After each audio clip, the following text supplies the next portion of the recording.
Hey everyone, Brian Kelly here. Welcome to another episode of the Cultivate Church Planting Podcast. I hope you've been enjoying the show, and I want to tell you about an opportunity to support church planting and church planters. Go to cgn.org, click on donate.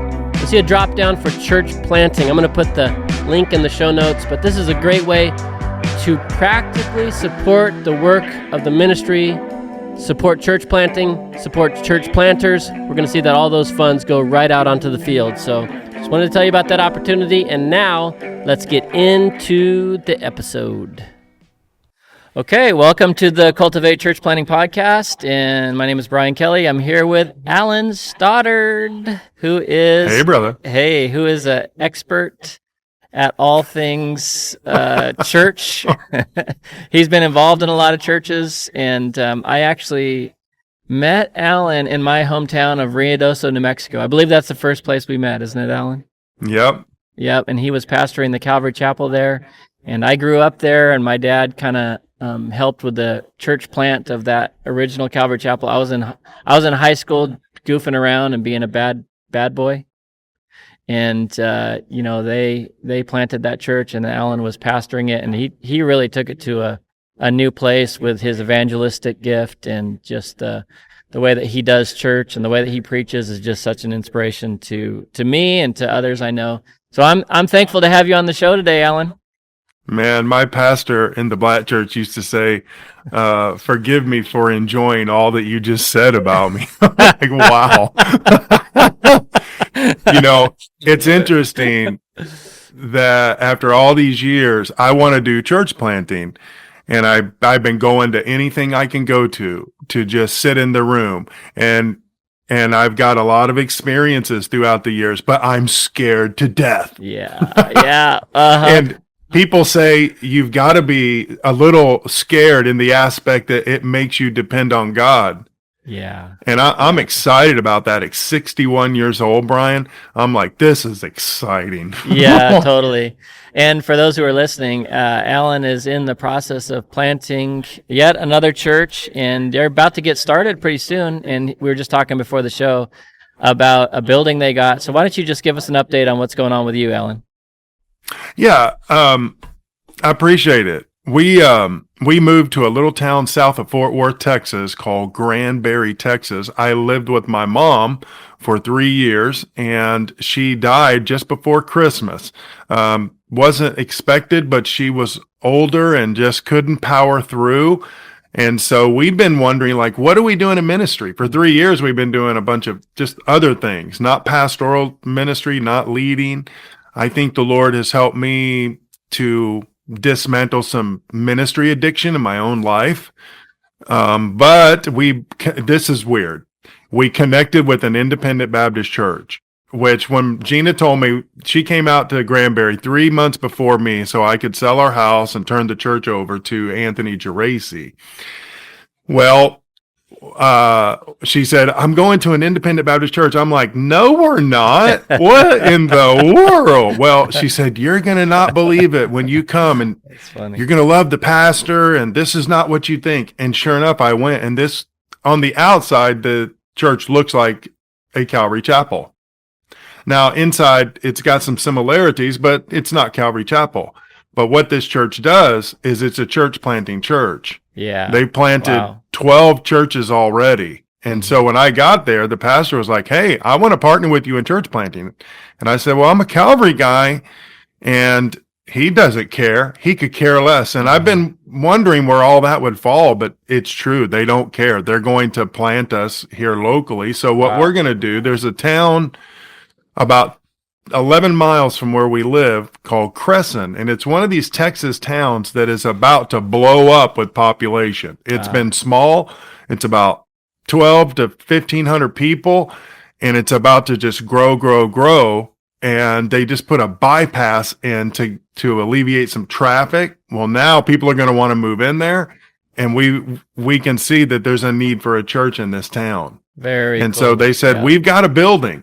They're going to let us have a building. It's a old First Baptist building. Oh, wow. That was built in 1894, I think it was, and the auditorium. And it's really neat. You can only sit 70 people in it.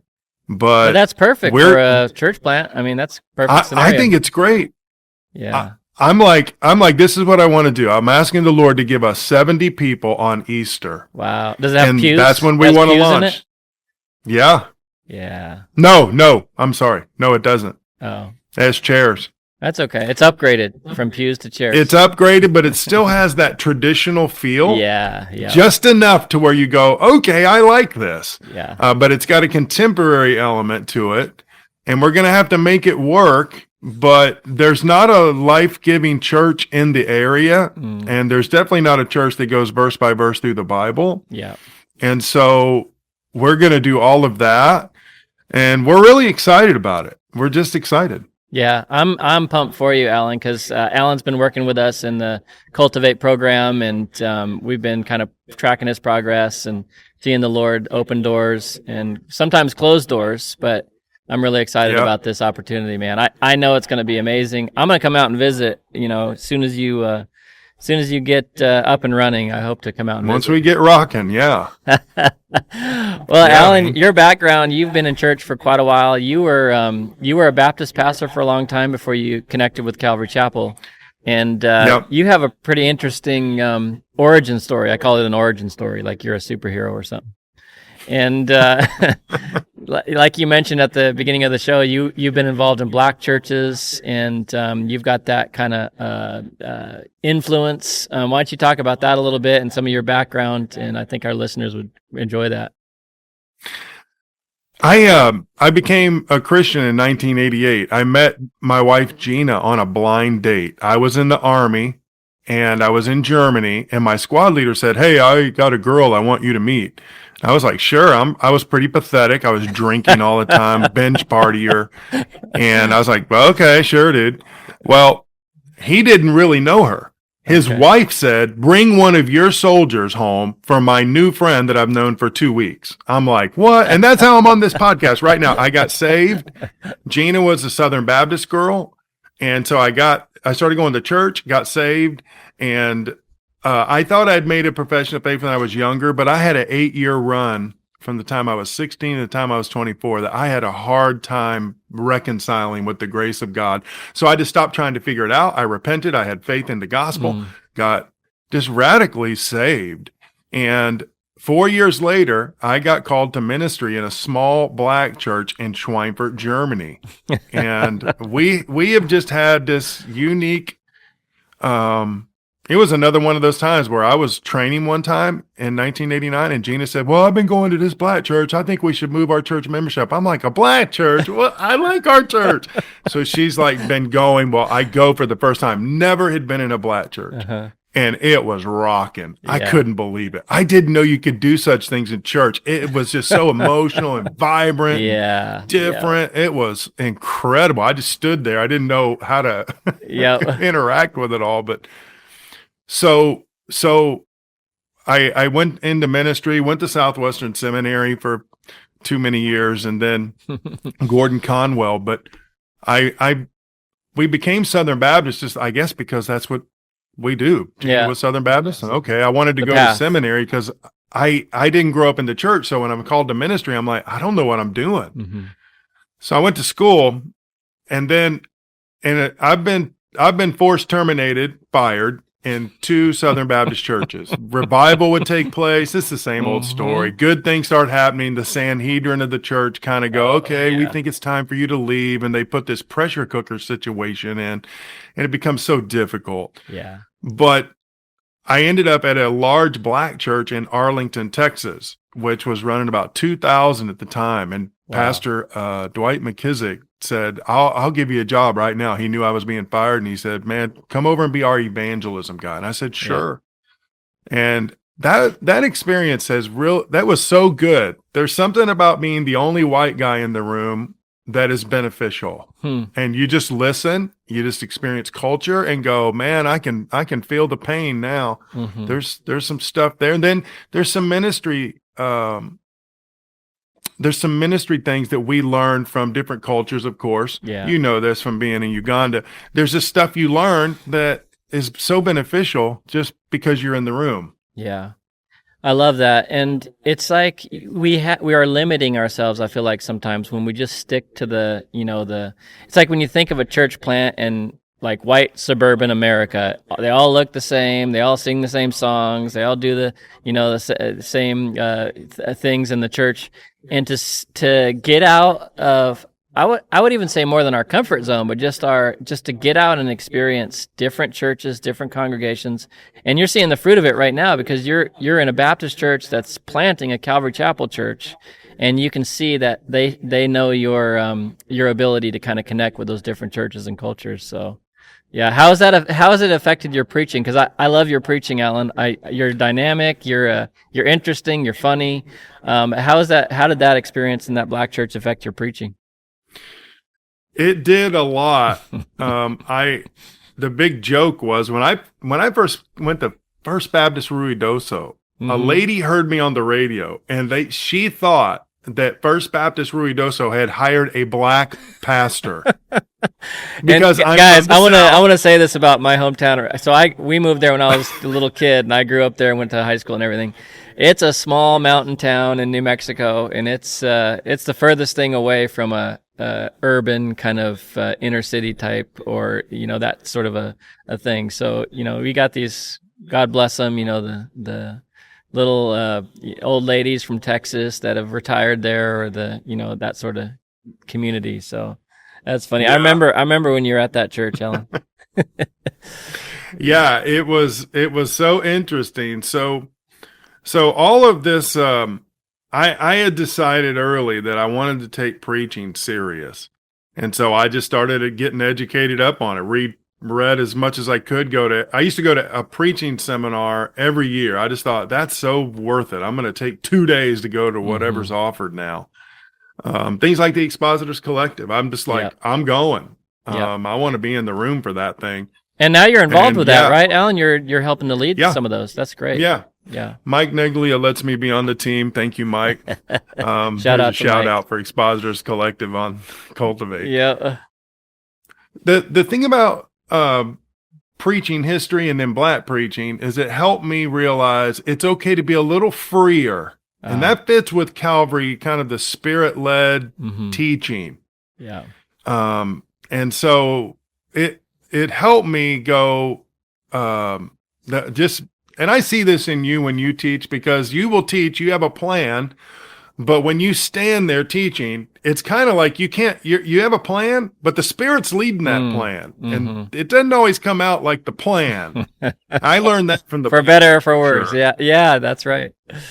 Oh yeah, I remember, so we lived in Uganda for 10 years, and obviously being the white guy in a black community, obviously different culture in Uganda compared to the United States, but still a very similar thing to what you're saying, like very dynamic, very vibrant. It's like I tell people, you could be the worst preacher in the world, and if you go and preach in a church in Uganda, they're going to be saying amen, they're going to be excited about it, it's going to be an energizing kind of feeling. But I don't know if you experienced this. When I came back to the States, and we actually went to San Diego first. I worked with Pastor Ray Bentley at Maranatha Chapel, and I was one of the pastors there. And then we planted a church in Bellingham, Washington. Bellingham, Washington is called, their motto, their town motto is the city of subdued excitement.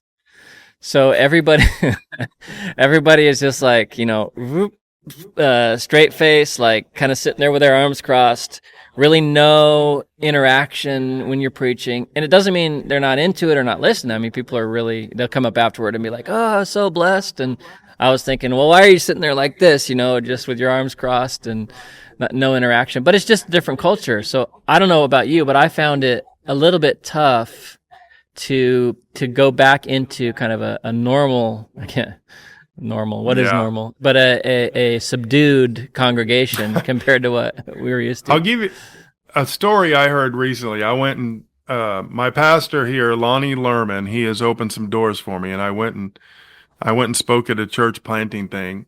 And interesting, the brother was from Uganda, had been there for many years as a missionary, and he was telling me a story about how they didn't use certain music maybe it was drums, because the Africans dance. Mm-hmm.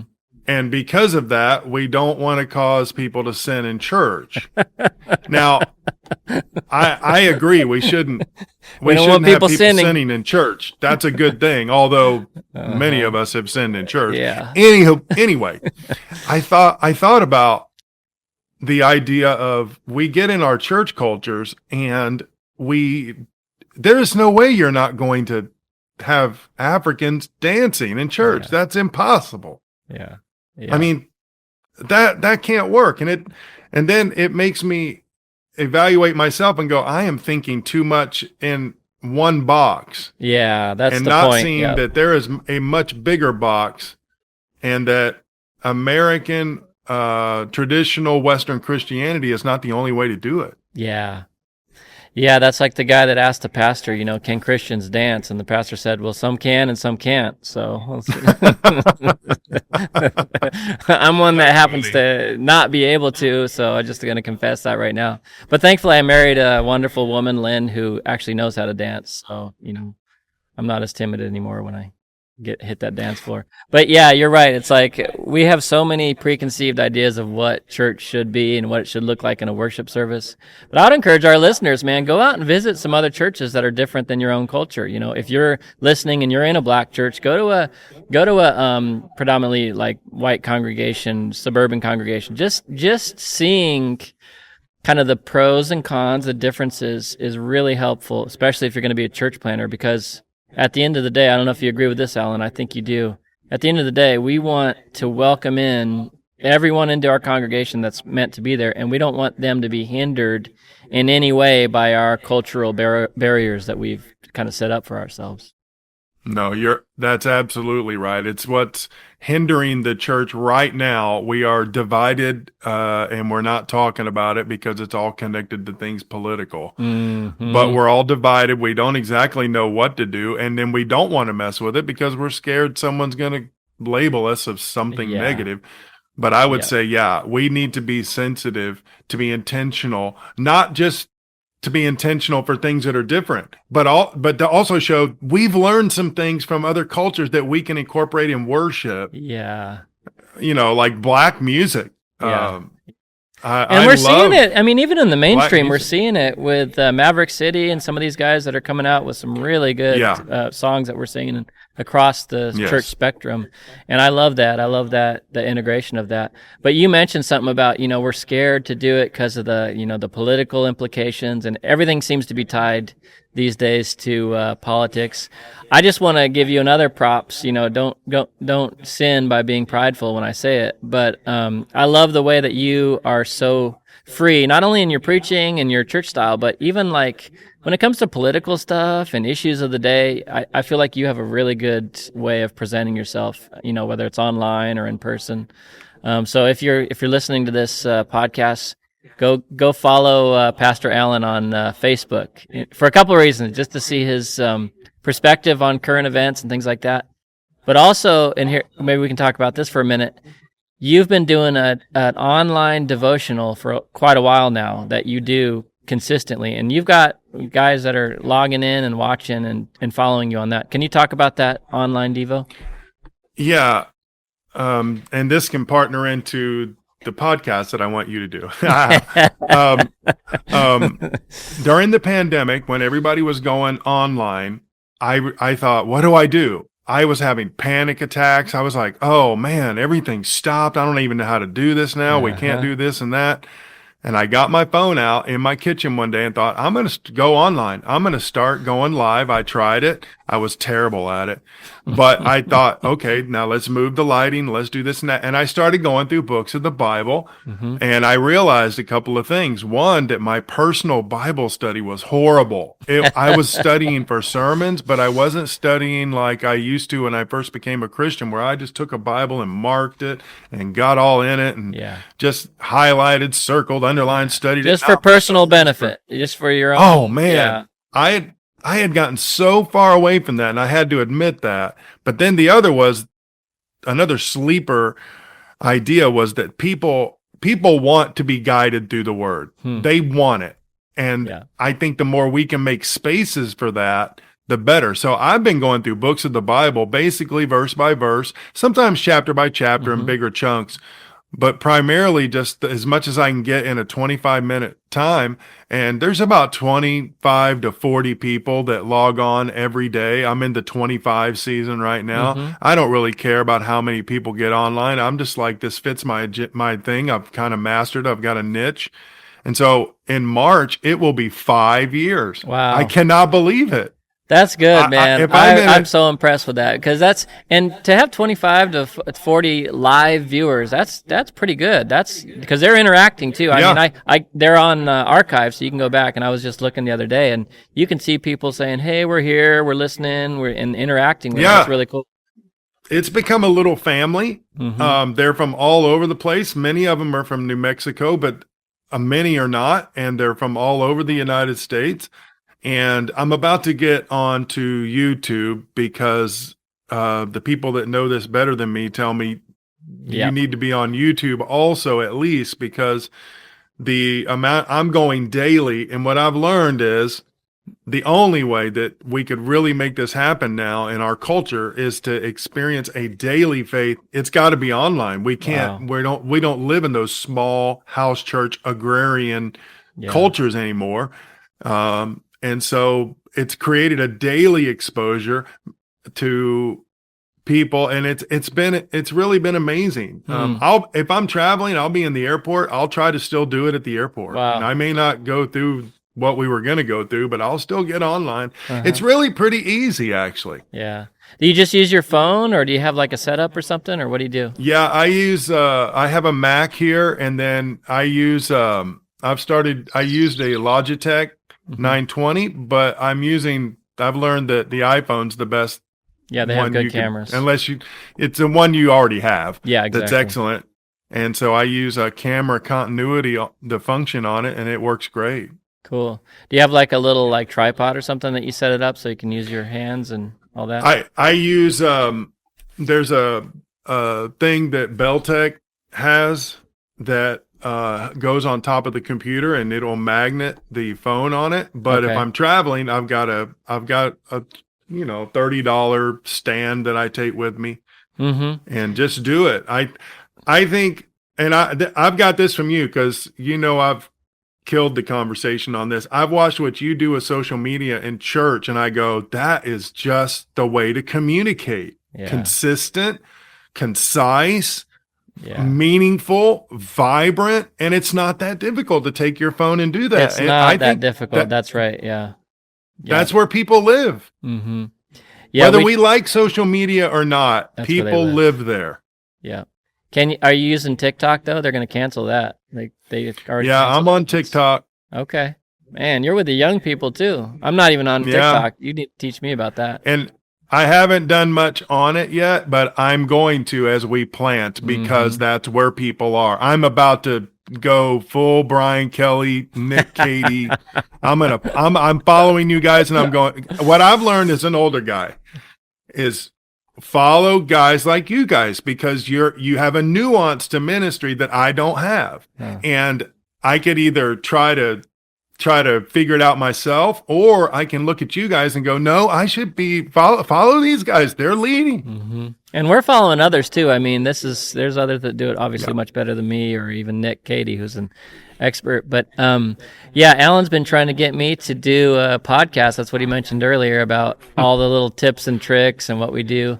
And because you're right. When it comes to church planting, where are people? You go into the communities, which you're excellent at as far as evangelistic. I'd like to talk about that in just a minute, just the evangelism part of church planting. But people are online. Where are they looking to look for a new church or to get involved? It's going to be on your website. It's going to be on social media. And we try to do that every week. I try to do a quick little, it's just so simple to get your phone. And a lot of people don't do it because they don't like to look at themselves or watch themselves or record themselves. I know how that feels. But you just got to do it. People are coming to the church and they're looking at you, watching you preach live. Let's get your phone out. I always say something like, hey, this is Pastor Brian, or hey, our church is called West Church. It's a Calvary Chapel here in Florida. say, hey, West Church, this is Pastor Brian, and this week we're excited about, we're starting the book of 1 John, and we've got community groups starting up, and I'll just go through it, and then I'll put that into a email, like a link. I'll do it on YouTube, and you're right, YouTube is the place to be. And if you get on there, by the way, we'll put that link in the show note if it releases when you're on there. But you put it on YouTube, and then you link it in your email, use MailChimp, and link it in your email. You send it out to your church database. And you put it online, and people watch that, people look at that, and it may seem silly or stupid, or you don't want to do it, but it's really effective, because the more information people will have about the church or connecting with it or whatever groups you got going on or events you're doing, the better. And that's it's just like you said, you just start doing it. You don't have to be an expert. I don't know if you know this or not, but I follow the email. Okay. Nice. I'm going to use that email to build our email. Good. And I'll send you the template. It's easy. It's just a matter. And is it? Okay. Yeah. It's we use MailChimp, and it's a free service that you can use. Yeah, I'm on MailChimp. Yep. And you can. We also use Planning Center. I always recommend this to church planters: is get on Planning Center, because it's a database software for churches. And they have an integration where all the emails that come into your church, if you have a Connect card or whatever it is, online thing, they'll go in that, and they'll go right to MailChimp. So everyone who's coming to your church or interested in your church, they'll get this email. So I do a weekly email. And I'd even like to here's a little bit of a secret behind the scenes, is using, and I know this might be controversial to some, but using AI and ChatGPT to help design and formulate kind of what is presented. So what I do is I upload the video I record on my phone, upload it to YouTube, to our church YouTube channel. It's a short, so you got to do it less than a minute. And then from that, you get a transcript using AI. They can transcribe that video, what you talk about, and then they can kind of give you the main points of what it should go into that email. And then you can, of course, you need to write it yourself and do that. You don't want to trust an AI to do everything, but you write it out based on that help, those points, and then send it out with the video. So they have the text of it, what you said. That's great. They have the video, and then you have response buttons below, like sign up for the group or, give online or whatever. Brian, what is the software that reads the video? Is that YouTube? Yeah. So, I use ChatGPT, and I have the upgraded version can do a lot. Okay. Yeah, and there's a free. I can't remember the exact. Actually, I'm gonna look right now. I'm on my computer. I use a free. It's called YouTube to Transcript. The website is youtube2transcript.com. You paste the video. URL of the video. That's just when you're on YouTube, up at the very top, you copy that, you paste it in there, and it'll give you a transcript. It's free. It's not a gimmick or anything. They're not installing spyware or whatever, adware on your computer. Yeah. Because some of them do. You got to be careful. And then I put that into ChatGPT, and I say, what did I talk about in this video, the main points? And it'll kind of give me 1, 2, 3 main points. Oh, that's so good. There's nothing wrong with that. That's just being wise with your time and using tools. It's so fast. I mean, I'm the one that said it, so I don't feel bad about, you never want to use AI to like write a sermon for you or create stuff for you. This is something that has come from me, but AI gives us the ability to turn it into multiple formats to just get it out into the hands of the people. It takes me from start to finish, it's maybe 30 minutes, and that's all done. And the email goes out to all our church members and goes out to Alan Stoddard too. I love Texas. That. I just think that's crucial. Yeah. It's valuable, and I didn't realize it at first, but people are starting to say like, oh yeah, I'm here. I came to the men's Bible study, for example. We had a Saturday men's study. Yeah, I'm here because I saw this on Instagram. It came up in my reel feed or whatever it is, and you were talking about it, and I came to the church, and we've got a family right now that it's their second Sunday because the guy came to the men's Bible study, and they weren't going to church, so they got connected.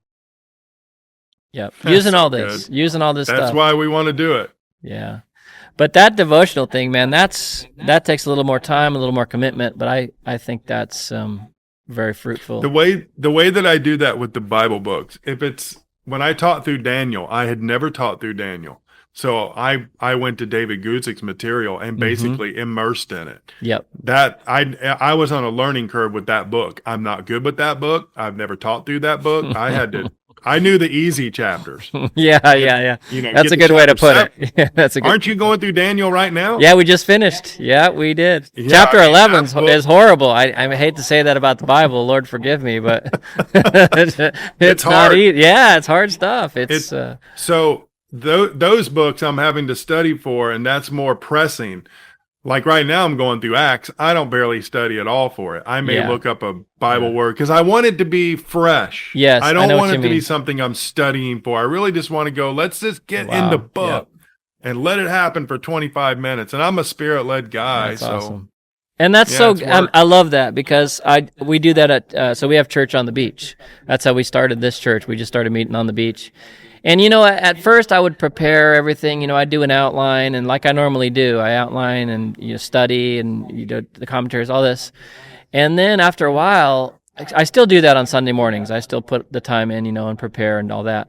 But now on our church on the beach, I just bring my little Bible, my, with no notes.